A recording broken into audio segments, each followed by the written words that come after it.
Good morning, everyone. We are continuing here in the words of the Horowitz Chaim in the Sefer Mitzvah HaKotzar, and we're continuing in Mitzvahs Laisa, say the negative commandment Ayin Zayin number 77, the laws of Lashon HaRa.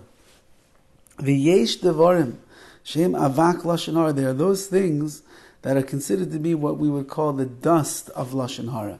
It might not be outright Lashon HaRa. It might not be where everybody understands that what you're doing is gossiping about another person and saying degrading lines to put him down. But it's avak, it's the dust of Lashon HaRa, and on that a person still is going to transgress. Kagoin, for example, what would be a case of the dust of Lashon HaRa where maybe people would not realize what you're doing? If only someone would tell this person he should always be the way that he is now. What are you saying when you say those words? I'm saying Reuven over here, if only somebody would tell him, we like it when you act this way, which means that you're implying there's other things that he does, or there's other ways that he behaved and things that he did with his life that we don't approve of, that are inappropriate. So in a way in which you don't say it head on, Lashon HaRa, but you insinuate in your words something that is negative about this. Or you say, I don't want to talk about him. I don't want to talk about him. Well, what do you, did you see that? I don't want to talk about it. What are you saying when you say that? You're saying the reason you don't want to talk about it, it insinuates and implies, is because there's a lot of juicy gossip that you have about this person. He did things that are really not good, but you're such a tzaddik over here that you don't want to say anything bad, so I don't want to talk about it. By saying the words, I don't want to talk about it, let's not talk about him, you have already said more than you need to say, because you already implied that there's things negative about this person, and you're claiming to be such a righteous man yourself or woman that you don't want to get into the conversation. But by saying those words, you already led this person to understand there's something wrong. I don't want to tell you what happened with him. That's the end of the man's line over here. He says, I don't want to talk about it, because I don't want to tell you what happened. You don't want to tell me what happened? What happened? Tell me what, no, I'm not going to tell you what happened. That is avak Lashon HaRa. That is the dust of Lashon HaRa, where you said more than you need to say already.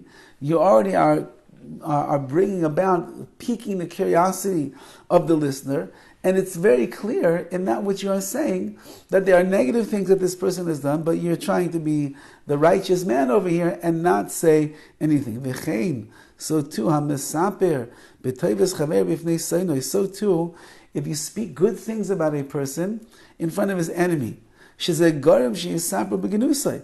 What's going to end up happening? The enemy is going to end up speaking Lashon HaRa about this person that he hates. So I come to a guy whose name is Shimon, and he hates somebody whose name is Reuven. I say, this guy Reuven, he's such a tzaddik. He just gave $1 million to this organization the other day that's helping children that need X, Y, and Z. And Shimon says, are you kidding? Reuven? Tzaddik? Let me tell you what kind of a person he is. And he begins lacing in with all the juicy gossip and negativity. So you can't go to somebody's enemy and say nice things about him, because it's going to end up leading to Lashon HaRa. So too, if a person says over Lashon HaRa in it's just a joking way. He's just, Reuven, he's such a funny guy. Reuven over there, and you start making jokes about him, and you say in a roundabout, inconspicuous way, that's also a avak Lashon HaRa. So if you do it in a deceitful way, and you make it as if you don't know that it's Lashon HaRa. You make a statement off the cuff. Last night I was in shul, and that shul really tries not to have anybody talk during davening. It was wild because Reuven was sitting in the corner with his son, and he just kept schmoozing away the whole time. It's terrible that they don't abide by the laws of the shul over there. So then the person says, you spoke Lashon HaRa. Me? What? No. I wasn't speaking Lashon HaRa. I'm just telling you what's going on. So all of these cases, says the Horowitz Chaim, these are all cases of avak Lashon HaRa. It's the dust of Lashon HaRa. You make it look like you don't mean it, or you're doing it in a joking way, or you're doing it in in a tricky way. Nevertheless, it is Lashon HaRa, and a person will have to face the music for saying gossip about his fellow Jew. Have a wonderful day.